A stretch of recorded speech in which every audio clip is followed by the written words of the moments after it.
હું બસ મારી બે અનુભવ કહેવા માંગુ છું કે હમણાં મારું રિઝલ્ટ આવ્યું છે તો લોકો મને પૂછે છે કે તમે ક્યાંથી છો, તો હું કહું સાતલપુરથી, તો એમને એમ થાય કે સાતલપુર ક્યાં આવ્યું, તો હું એમ કહું રાધનપુરની બાજુમાં, તો કે રાધનપુર ક્યાં, તો હું કહું પાટણ, તો કે પાટણ બી ક્યાં છે, એટલે પછી હું કહું બનાસકાંઠામાંથી, તો એમને થાય અચ્છા ઓકે બનાસકાંઠાથી છો.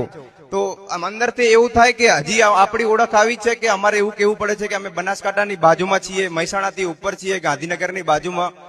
તો થોડુંક અંદરથી એવું લાગે કે ના કાંઈક ઓળખ પોતાની બી બનાવવી પડશે. બીજો એક અનુભવ એવું કહેવા માંગુ છું કે મારું યુપીએસસી નું ઇન્ટરવ્યુ ચાલતું હતું, તો મને યુપીએસસી ઇન્ટરવ્યુમાં પૂછ્યું કે તમે ક્યાંથી આવો છો, તો હું કહું હું ગુજરાતથી આવું છું. તો તે કે ત્યાં તો બધા ધંધો કરો છો, તો સિવિલ સર્વિસમાં શા માટે આવવા માંગો છો? ત્યારે મેં સાહેબને કીધું કે સર મોસ્ટલી હું જે વિસ્તારથી આવું છું એ વિસ્તાર મોસ્ટલી બેકવર્ડ રિજનમાં માનવામાં આવે છે. તો મારું એવું માનવું છે કે સિસ્ટમને ક્રિટિસાઇઝ કરતા જો સિસ્ટમને અંદર જઈને એને સુધારવાનો પ્રયાસ કરીશું તો એક વધુ સાબિત થશે. એટલે એના કારણે કે સર હું જોઈન કરવા માંગુ છું, ને સાહેબને આ જવાબ થોડોક વધુ પસંદ આવ્યો.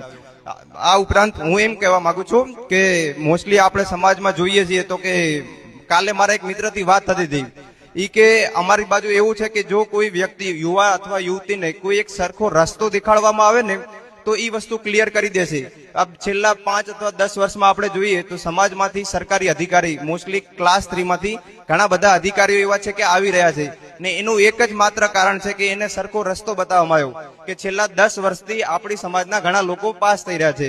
તો મને એવી ઉમ્મીદ છે કે આ વર્ષે મને સૌભાગ્ય પણ મળ્યું છે કે યુપીએસસી માં ઓલ ઇન્ડિયા રેન્ક 348 પ્રાપ્ત થયું છે, અને મને એ છે કે હું આ રસ્તો આગળ વધારું ને આવનારા 5 અથવા 10 વર્ષમાં ગામડે ગામડે તાલુકે તાલુકે કોઈ પણ આઈએએસ આઈપીએસ અધિકારી થાય એવી મારી ઉમ્મીદ છે. Thank you.